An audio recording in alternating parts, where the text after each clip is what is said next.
Good morning and welcome back to the channel, guys. So today I wanted to hop on and play some Nilfgaard because I haven't played them since the last deck that I made, which was a Masquerade Ball deck with Enslave 5, and that was in 9.6. So if you guys are looking to play something like that, definitely go back and check that one out. But today we're going to be playing something that is definitely not played often at all, and this is using as many agents as I could, using an agents archetype and trying to build a whole deck around it. Now, if you look at it as a first glance, you might see a lot of cards that are in the meta list. However, if you look closely, you're going to see that it's a lot different because we have cards like Emmer Van Emrys, and we have Falsiri, and again, the Seditious Aristocrats. Little additions here change the dynamic of the deck drastically. So the idea is I wanted to use Lockdown because no one's using it, and I wanted to see if it's any good these days and see kind of if some of the other leaders are playable, and this one was all right. So with decks that rely on leader, like the Guerilla tactics, they're very leader heavy on that. You have Syndicate Jackpot, which is very leader dependent. You have Northern Realms Inspired Zeal that gets a lot of value from their leader. Shield Wall could be another classic example. There's plenty that go around that really like to have the leader. What we can do, especially on red coin, is if we can take round one on even by any means necessary, then we can actually shut down their leader for round two. Or if they have leaders that have charges, for example, we can win round one, pass round two, and then in round three, they're going to have to go first. And basically, you know, they'll go first. And a lot of these leader abilities are directing damage. And Vampire's another classic example. If they have their full leader intact because they haven't used it just yet and they go first into round three, well, they don't really have that opportunity to use it before we can go ahead and turn the leader off. So again, one of those things that's kind of nice. The alternative to that is obviously getting two operators on our side of the board, which really plays well into the whole Falsiri play if that's what we want to do. Otherwise, just points we could reserve for the end. I like to actually use it for the effect of taking out their leader though. So again, I had to go into some of the assimilate because a lot of these assimilate cards are agents, right? We have Brathens, it's an agent. We have, of course, like Brathens and Artorias are going to be bringing out agents. That's really the goal here, so we want to get as many agents as possible. Now, I don't have things like Joachim, but I do have Emir, and we have the ability to kind of recomp our hand a little bit.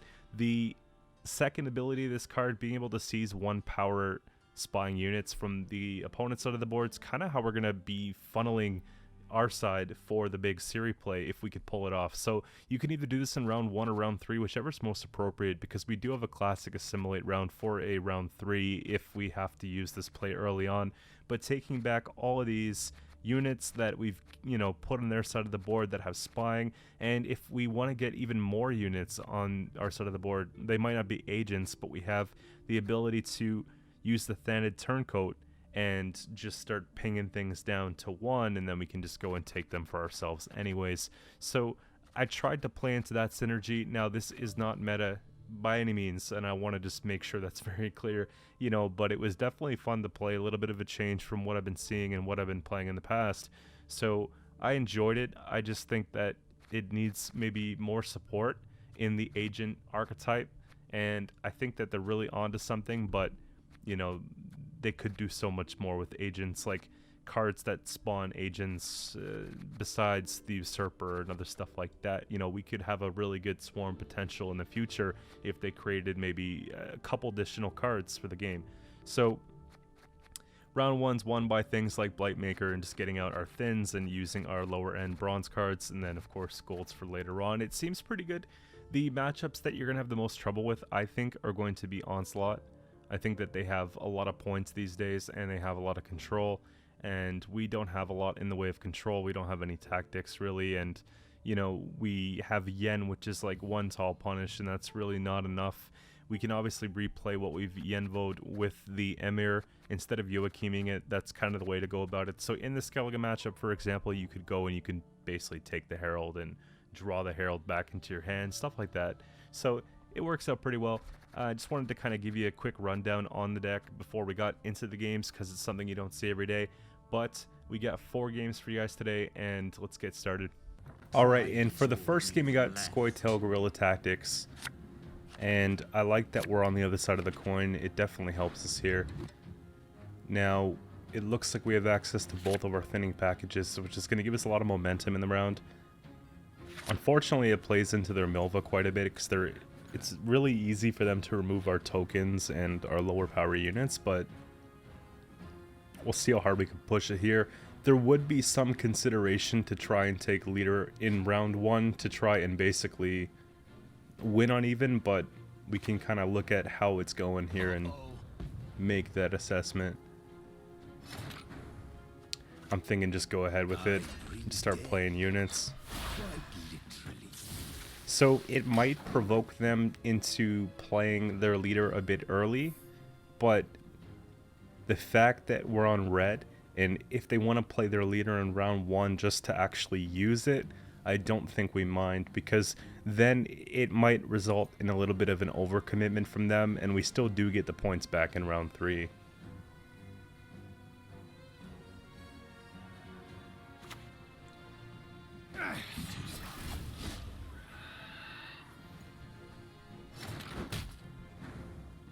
Obviously kind of frustrating. We can look at taking our other Thin. We can also just look at maybe putting down an Infiltrator, but I think we take the Thin here to see if we can actually ping the Cat Witcher, see if we get lucky here, because then it's just an easy coup.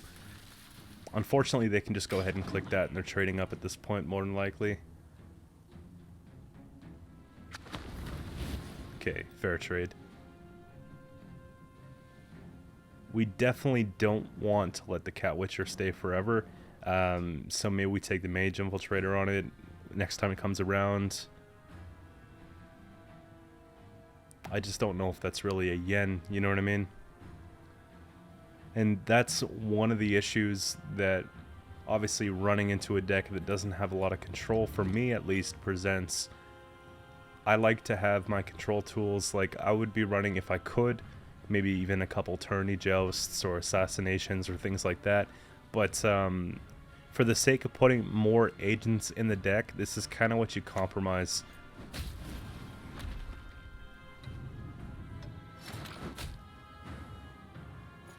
And so we're still treading here. Like we could, you know, even look at getting out just another engine there, give something spying, so in the event that we don't see a lot of units come forward, at least we have something we can bring back.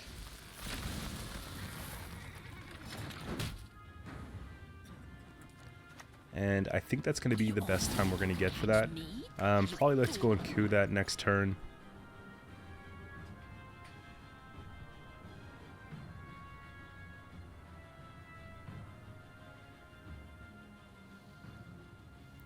We do have a couple, like, well, several, like, pretty high value bronze cards, but one of the issues with the deck is that we don't have a lot of proactive plays.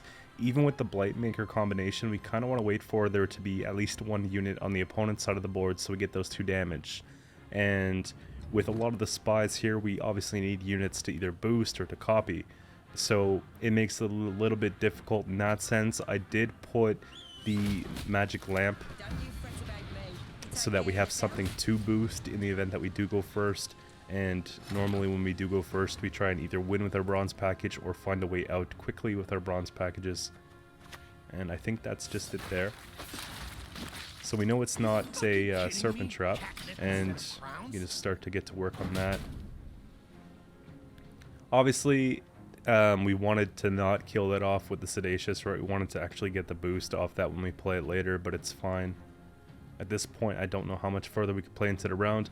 We do have the Emissary for proactivity, but that's about it here.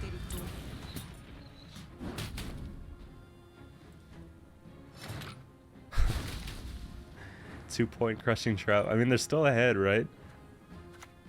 Consideration to go Artorias here and just, honestly, at this point, just play a card. I was kind of hoping for an Emissary, but it's fine.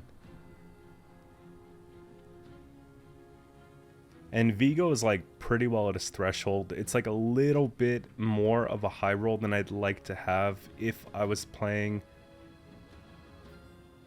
you know, something like this. Like, I like how Brathens, you get to actually just choose one of 3 from starting deck, whereas Vigo, it's just a bigger pool.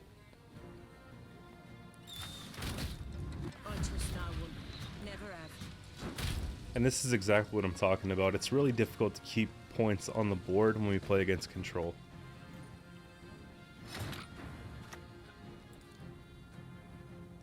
But on the same note, not everyone's running control decks, so, you know, taking that in consideration.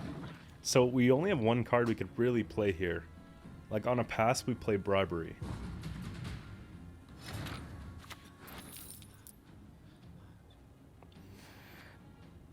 And it really doesn't matter what I choose. I don't even know why it took so long to decide. We're good to go here. And so we took round 1. It's not an optimal position to be in whatsoever, and this is kind of one of the weaknesses that this leader ability has, is because what happens if they use a couple of their charges? Then we trade down significantly, because in round 3, if we try to turn off the leader and they have 1 out of 3 charges left, we're basically having like a 2-point leader in this case, right? Or whatever the 2 points off the leader plus whatever they're using it in harmony with presents, which is usually less than the amount that we're getting from the operatives, right?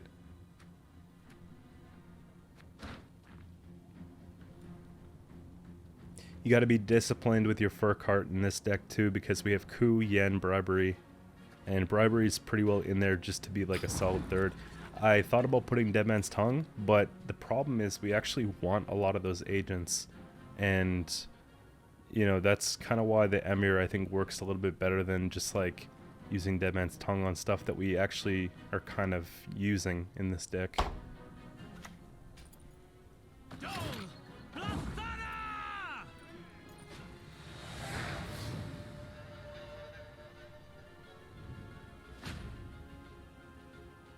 So the good part about it is that we do have answers to Saskia being the infiltrators, right? So we can make one off of Brathens, and then we can coup that if we run into the event that they have Saskia on the board. We know that it's in their starting deck because we did roll the bribery, so we're preparing for it here. I don't know how much value False Siri is going to get in a control matchup, so there's consideration to just take the mulligan here.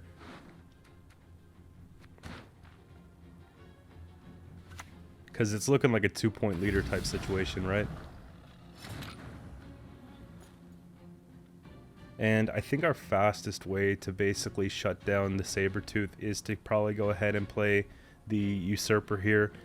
Also, it acts as an engine, obviously, with boosting every time we play an agent, I believe. We're prepared to suffer and die. And we're just going to have to deal with the turn of that.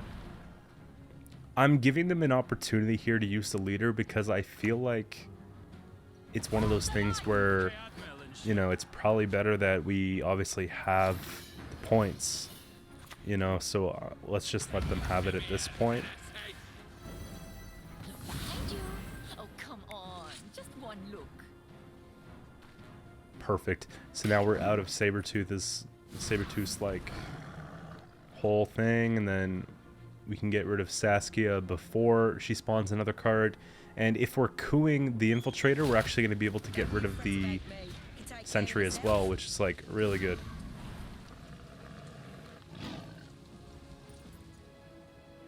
And it's actually awesome because we want to play the coup before they go and put down like a Serpent Trap.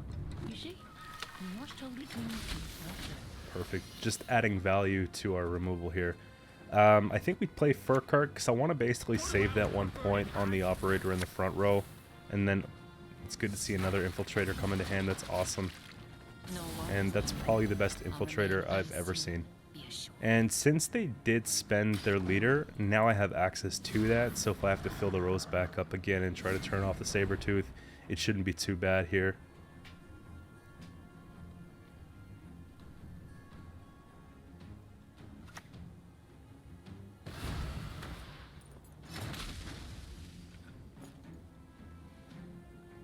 So there's consideration to make a copy of that. Oops, do not play into My that duty. trap. Just stick And we around could just for start another you know, because like think about it this way: if I keep playing on melee every turn, I'm getting good value off the matron, and then the leader I can spawn to the right of the matron and even get more value off that later on. So that's like not a bad copy whatsoever. We do play around like a pitfall trap pretty well because all our cards that we have left are inexpensive, and we play very poorly into a serpent trap. If I start to feel like we have a serpent trap, I'm actually just going to chuck Yennefer's Invocation into the grave instead of playing it, or just pass on like a last say, because one of two of these is probably going to be that, right? And Please wait, Your Excellency. yeah, just keep it safe here. Cooldown of 1, and I want to get the extra points here from the matron. Now we're playing into a crushing trap pretty heavily, which is the only unfortunate thing about it.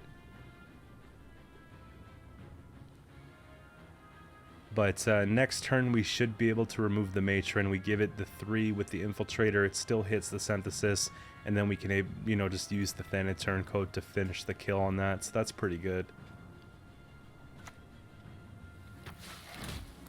I'll get it done.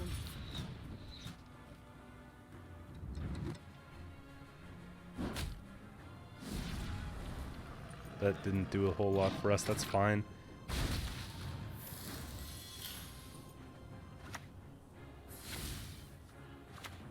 So we want to get the death blow so it comes back. Make sure you do that sequencing. I might have made that mistake once or twice today, but in this case, I know what we're doing. It's good.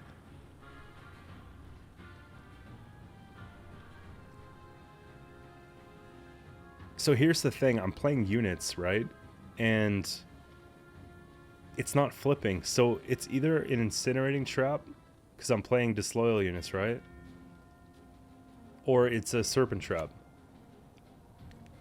I don't think it's Horn because no one's playing Horn. If it's Horn, we lose on a pass. If it's Serpent Trap, we win, right? Sure enough, it was Serpent Trap. So moving on to the second game of the day, we have Jackpot, and this is actually one that I was pretty excited about trying because we know that there's a lot of instances where they overprofit, and to be able to take that away from them and just have it count for nothing is really good.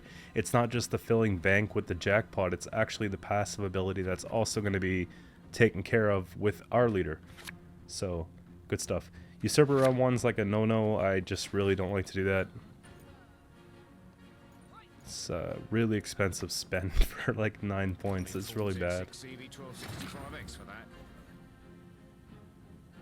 Again, perfect time of joust would have been nice here, but I bring death, quite literally.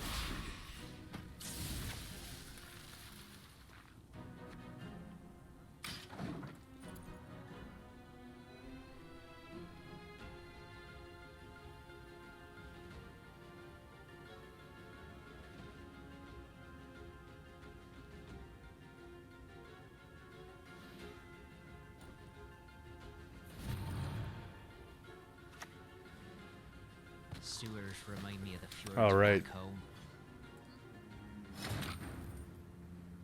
It's unfortunate that we don't have the second one. There is consideration here to actually go ahead and take a Mage Infiltrator, because if we kill that Tax Collector, it's going to save us a lot of points, especially if the round goes on pretty long. So I actually don't mind that whatsoever.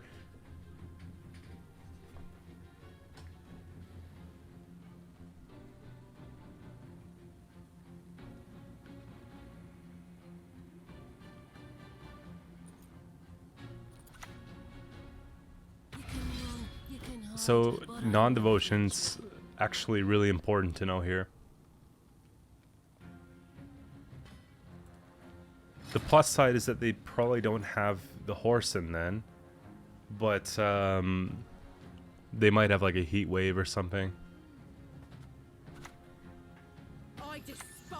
And I'm just giving that spying because like I want to get an engine out there. Like not only is it giving spying for the Terra Nova, it's also just an engine. It's like we want to get the most value out of this card as possible. So the spying's one thing, but if I can get like 3 points of damage off of it too, then it's an exceptional bronze. And I find a lot of times when people play the Thanid turncoat, like you look at it like it's not really a big threat. So oftentimes you'll just leave it there, or at least from what I've seen. And then that's when it really starts to creep up. It's kind of like a Brockvar Hunter if you think about it with Skellige. Just kind of sits there every couple turns. It'll, you know, do damage, but in the long run, that's really good. This opponent knows. I saw a bomb, but I didn't see a Madoc, so it's a little bit weird. It could be they're running Madoc and it's in their hand, or it just could be they have like a interesting tech, you know what I mean? Just putting that in there for a specific reason. Maybe they're running into Madoc decks too much, or whatever the case, right? But we have the means to just kind of put on some pressure here.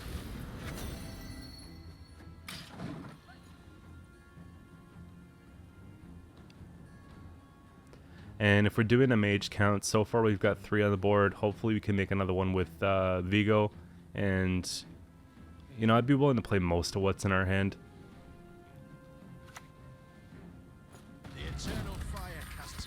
That's actually, it's actually pretty good. Here, let's see if we can get something that's a little bit cheaper to spend. Probably top by the mage, yeah. False Siri is actually going to see a little bit of points here. We might be able to get like a 10-point False Siri, which is okay for 6 provisions.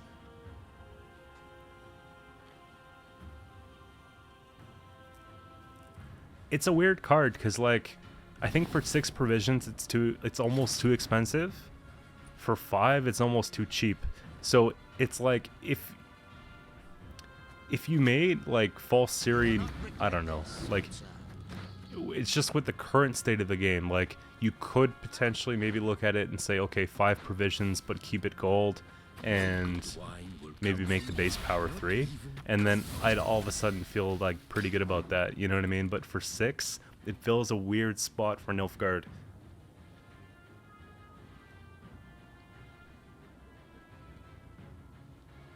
Because by putting this in with the Blightmaker combos, you're basically taking a lot out of that 7 to 9 slot, you know what I mean? We missed like a second tall punish potentially that we could have worked in if we compromised a couple things. Like, I just want to see agents work, you know? But so far we're getting the commitments that we need, like stuff I want to see in the round. Obviously that's probably the worst card we could possibly see it like at all in this matchup, just going and clearing all these out. It's almost like they know what's going on, like they've seen this before and they're like, ah, he's doing that, you know, by the way they're just targeting those.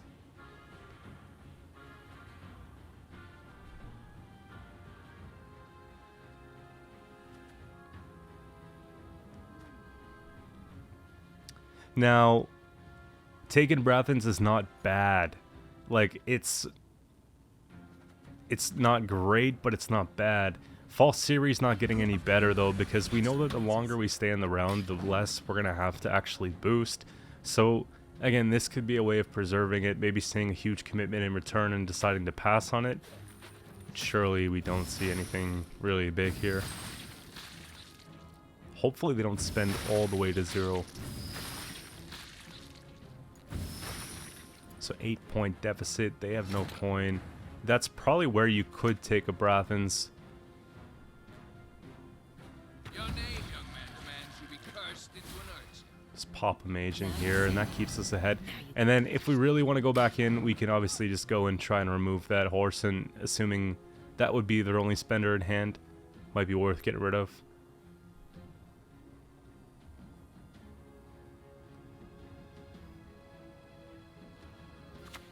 Professor's nice, okay. So,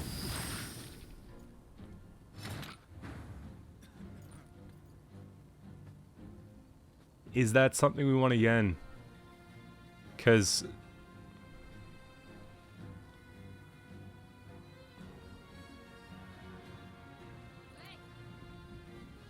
we can basically take the yen on it. On a pass, we could play the Infiltrator on the back row.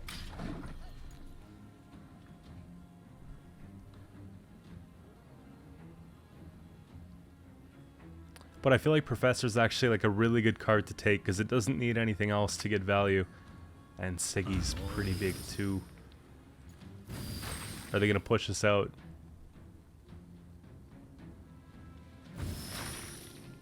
Looks like it.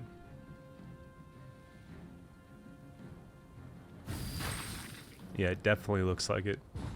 Imagine we just played. Alright, so, you know, we pushed it as far as it can go, but the Sema Reels, Horson's Freak Show, Siggy, right? Like, lots of actual pretty good spends. I'm kind of happy with that, to be honest. Now, the difficult thing here is, we got to make it through this round. If I make it through this round, we can shut off their leader at the beginning of round 2. Round 3, rather. Because then they just don't have it, right? And we have... first say. Okay.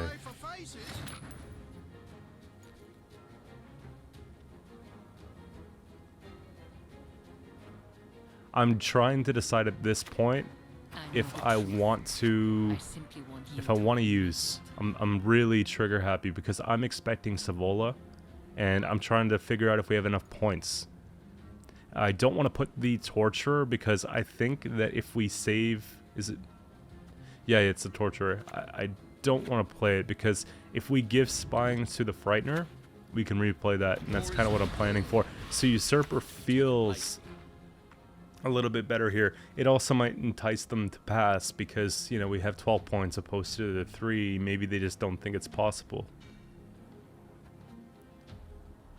Again, I'm just really... Don't click it. There we go.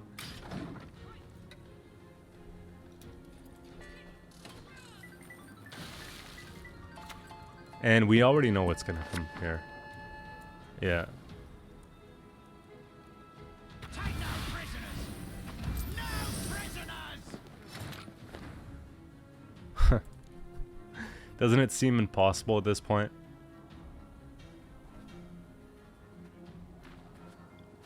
I'm just trying to remember if you can play a spying unit like that's doomed, but the answer is yes. I had like a little bit of doubt in my mind. Like the initial line came through, which is why I saved the card, but then like the doubts came through at this point in the matchup, but then I realized it should just be fine. You just can't play it if it's doomed if you take it with the yen. So 40 points. Get the 12 here, the Assimilate proc on both of them, and then the leader takes us ahead by 1 point because they went and spent theirs, so we preserve the card and go on to round 3. Wow. Okay. I'm feeling pretty good at this point. Like, we saw commitments, guys. Like, we saw lots of commitments.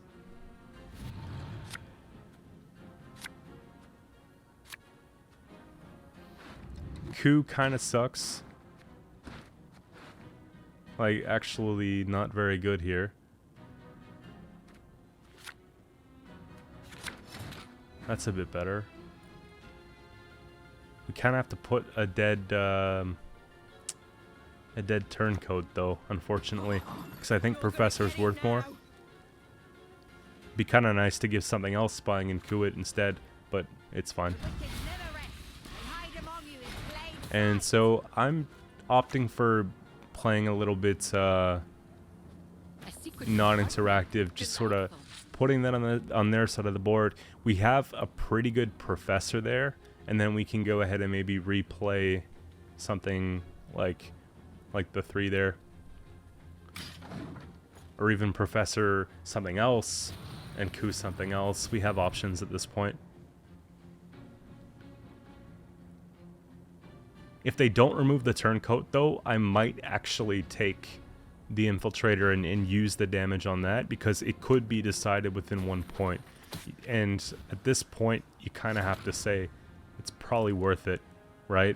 Because I can go for a straight board wipe at this point if I take Professor here. And even if they have like a Horson or something like that, it wouldn't be enough. Or, well, they wouldn't be playing Horson with Maxi, would they? No. But even if they have like a tall punish, yeah, that's just not enough. Professor doesn't have bounty, so we win. and you can feel the anger with all that bleeding. Let's go ahead and coup that for 3 points. It'll do. How many more games we got? I think we got 2 more games. This one's going to be challenging. We got Nilfgaard against Nilfgaard. It's always a... Honestly, like, I don't mind playing Nilfgaard, even though it's my least played faction. I just don't like playing Nilfgaard against Nilfgaard.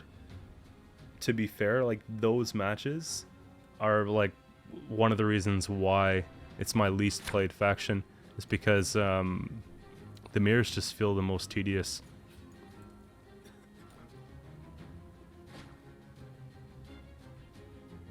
The most degen mirrors, like, you know, at least with Skellige or something, you're not playing each other's cards. You're just playing the same cards.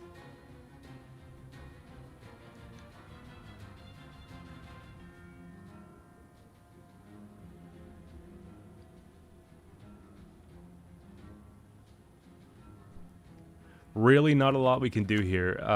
That's probably our best bet, just giving that spying. Like I said, get the turncoats down early. Don't hold on to them too long, otherwise they don't really do a lot. The only time I'd really hold on to it is if I haven't given spying to anything and I desperately need spying on something and I'm looking to target something specific.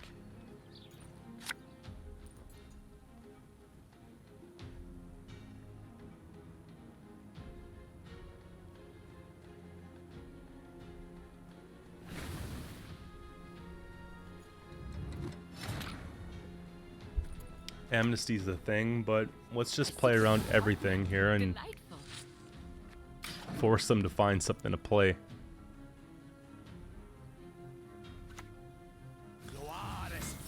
Sure enough, battle prep's actually good here. Everything has spying. It doesn't really make sense to give spying to something. We can't play emissary. We don't necessarily want to coup either. Bribery is kind of a high roll and not really set up with any sort of assimilate on the board. There might be a consideration to just dump a card or even play Emir here. Emir sort of applies pressure and kind of makes them work for it a bit more. Also maybe helps us draw into something else we could play because we're running out of stuff to play. And I think that one Torturer is probably more than enough here.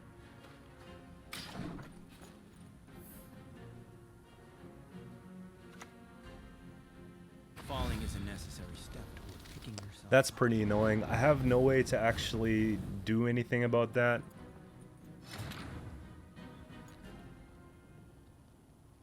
I'm expecting a Cantarella or something like that here, but again, had it been a turn earlier, we could have went and used Emir there and just basically avoided the whole situation, but timing of that was just obviously unfortunate. I wasn't expecting that either because no one's playing Wear It, so it was one of those curveballs that just kind of comes your way here. Emissary feels good. Probably just put it on the Emir. Again, we kind of want to put spying on as many things as possible, so just go ahead and take the extra point here. We're still tied up.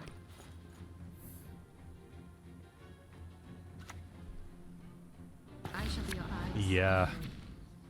At least it's round 1. It's not like the full pledge, you know? I would watch my words. But it does have spying.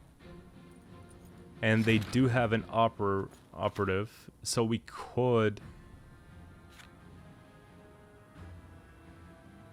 The Sedacious here is going to get some good value. We can give spying to the operative and basically coup the usurper.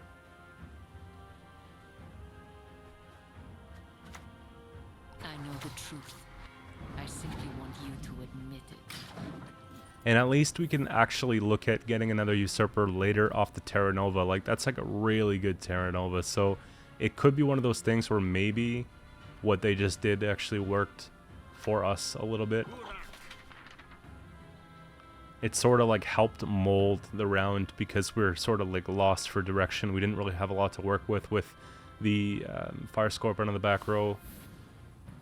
And now they're just rolling slow plays. That's good. I think we have an opportunity here. I don't know if they see the line, but they will soon. There we go.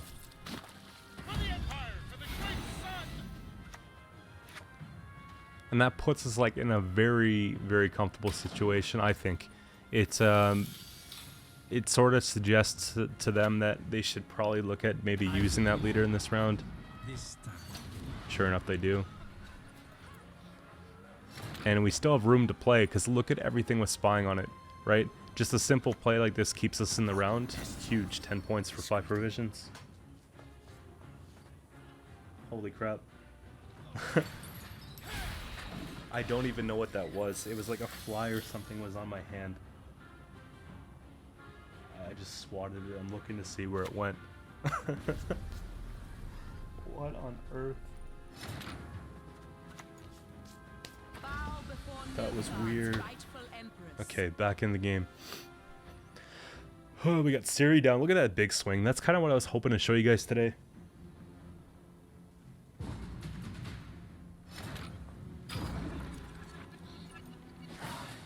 So we're able to take the win on even here. They spent leader, so we have the means of just using our leader for points. Terra Nova playing into a usurper. Even though it's not full pledge usurper at that point, it's still really good.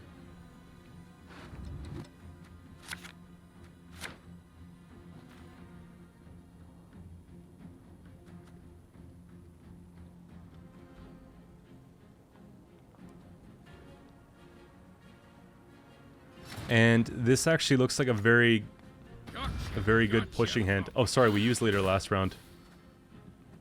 The fly or whatever that was distracted me. But either way, we still have really good push here with what we have in hand. We could take our thin package, the fur card, into like a bribery or whatever the case. If things get kind of ugly here, we find a way to pass and still get card advantage. We can obviously look for that opportunity too.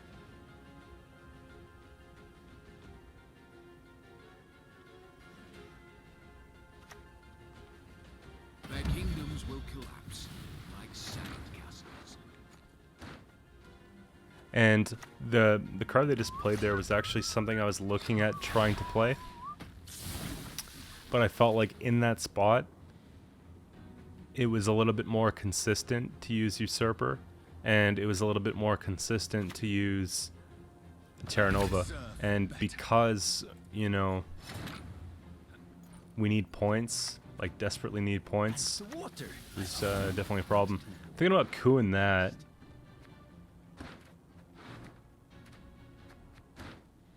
We could always coup that and just like dump the fur cart or something like that. Quite the menial task. Ah, so they read the line. That's too bad. Take the bribery, see maybe if we give something spying. And I'm just doing like a little bit of a check here to see if we have any of the thin package. I think it's going to be the most points if we do take the Blightmaker here. And we're establishing a pretty comfortable lead.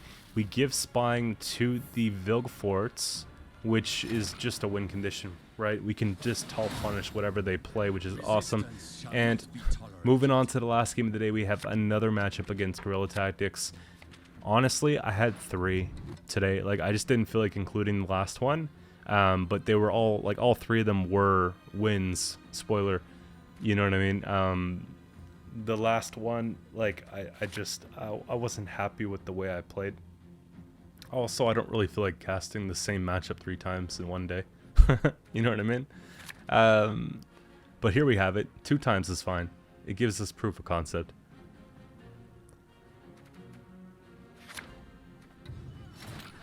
So based on the past experience that we've had against Guerilla Tactics, the False Series wasn't really working out in round 1. So I dumped it back. I believe it was probably better for like a round 3 if we can get out their leader and then just kind of have extra operatives to get the little synergy with Ciri. You know, if they're playing like a traps round, those extra little points can make a difference. And this is what I mean, the struggle for proactivity. The reason why I didn't play Emissary there on the lamp is because I didn't want them to just say, alright, cool, Serpent Trap, 12 points.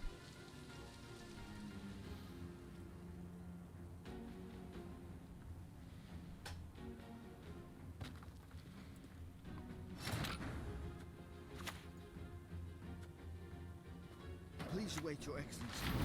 Falling behind. But that's not bad. If we flip lamp and then we play something on ranged, we can avoid the Sabertooth.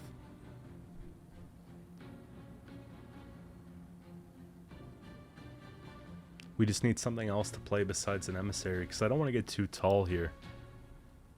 So hopefully they play something we can interact with.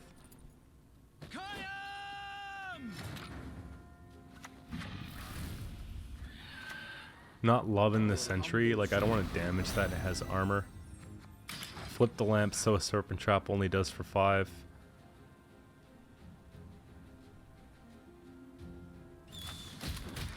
And watching them remove that tells me one of two things. Either that is Serpent Trap, or that was just the best removal they had. But seeing 2 leader charges come out this early is pretty nice. And I'm not sure why you play Matron to the wrong side, but either way we would have found our pass. It would have just been 2 points more for them.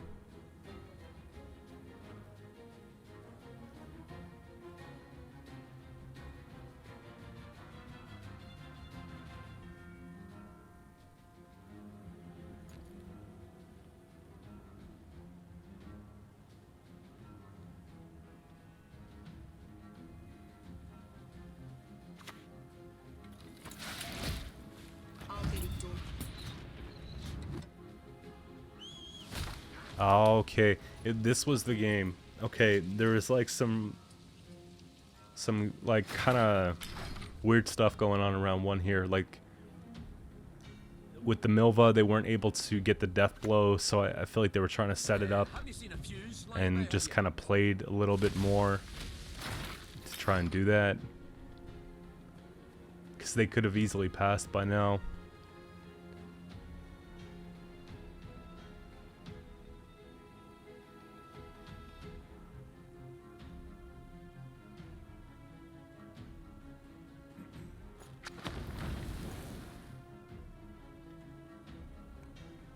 It's gotta be Serpent Trap.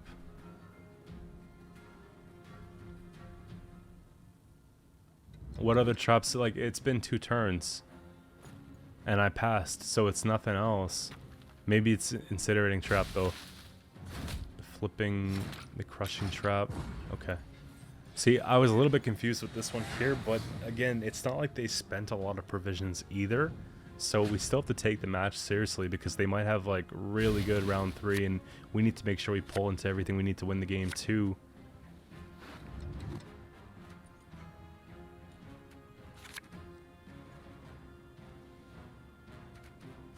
Hopefully I do a graveyard check. I want to know what they played.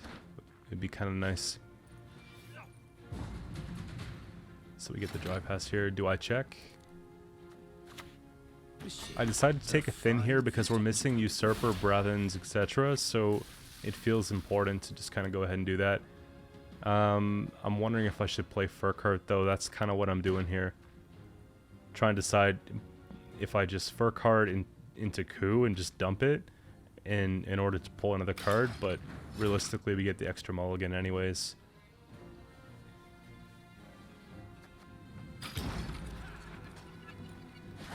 I really want to know what we missed in round 1. I feel like I did check at some point though.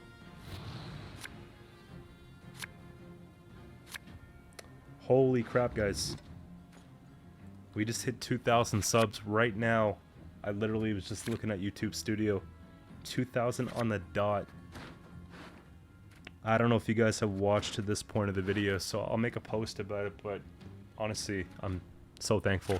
It's great. Like, I remember I used to have to like send my video links to everyone that I knew and ask them if they can watch my video and drop a like on it so maybe more people would watch it. And I started to feel like that guy who's, you know, just like constantly self-promoting because, you know, it's something I wanted to do, but like obviously, you know, you put out content to share with people and you want to enjoy that experience with them. And, you know, it is kind of tough when like no one's watching the videos, you know, but this wasn't even that long ago. And I told myself I'd upload every single day and see what happens. And I don't know, I'm pretty proud of it. And you guys are great. It's been a lot of fun. You've received me pretty well, and it makes me just want to keep going at it and really just trying to improve on it. But in this case, we got Scoia'tael down, which is nice. We damaged it once, so we can go back in and do it again shortly. And it seems to be like a winning condition against this matchup, because if Scoia'tael sticks, we lose, I would say. I've had the matchup, like I said, 3 times, and it sort of revolves around if we can answer that one card. Because other than that, they don't really have the points, and we don't have a ton of points either. It's just kind of like, you know, a battle for the points. I think we have more points than they do, though.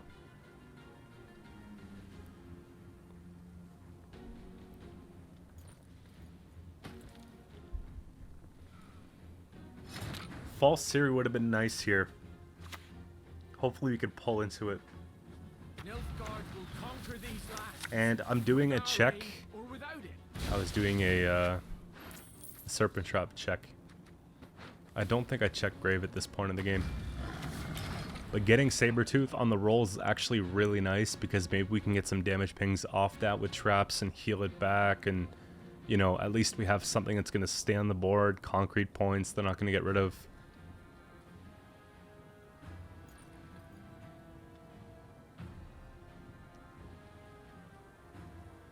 And this is something that I'm probably going to play. Probably not going to play this like a whole lot this season. It's something I just was curious about trying. However, if they ever makes any sort of like additional support for the archetype and do you know, some other stuff that way, you can be rest assured that I'm going to be the first one to post a video on that, because I see the potential. I just need that support. And nice, 2 points on the board. They'll have a clear board shortly if they don't play right beside that.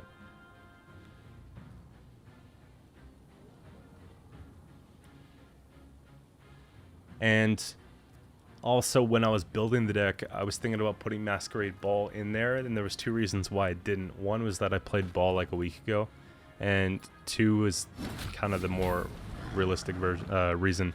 It was because Masquerade Ball was really expensive, and we didn't have enough aristocrats to be able to proc it properly. Like, we have aristocrats, but again, we might not want to play those payoffs at that time. Like, we might not need Emir the same round, we might not need False Siri the same round, and beyond those cards, there wasn't really a whole lot. I thought about putting in Anna Henrietta and doing the whole thing that way. You know, we turn off their leader, then we enable ours. But for the whole agent thing, it didn't work. So, you know, there is such thing as maybe just doing a lockdown Ball deck, but I just feel like the 2 of those together wasn't really optimal. The Heatwave Ball, you just lose because there's no points. It's hard enough to find points as it is right here, so. You will not regret this. Mage Infiltrator is going to be playing for negative points, so we have to play a 1 here. Not ideal, but it's something. And just in case they decide to play a unit. So they got 2 traps. I don't know what they are at this point. That's like one of the difficult parts about playing against traps. But we have a comfortable lead too, so I don't know. It's looking a little scary. Hopefully they play a unit, otherwise we have a negative points on the... Well, we can technically kill it off, but you know what I mean. They will beg. They always do. Never mind. So if I play Yennefer's Invocation for 2 points, we might lose the game. I think we actually throw away Yen first. because if they play a bronze card, we can make a copy of it. And sure enough, that's actually really good.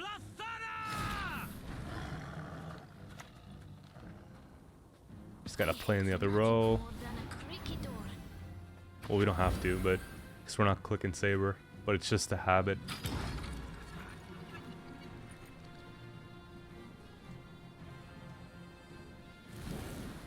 And sure enough, that plays for 1 point. Thank you guys for coming out, and I'll see you tomorrow with a brand new video. Have a good day.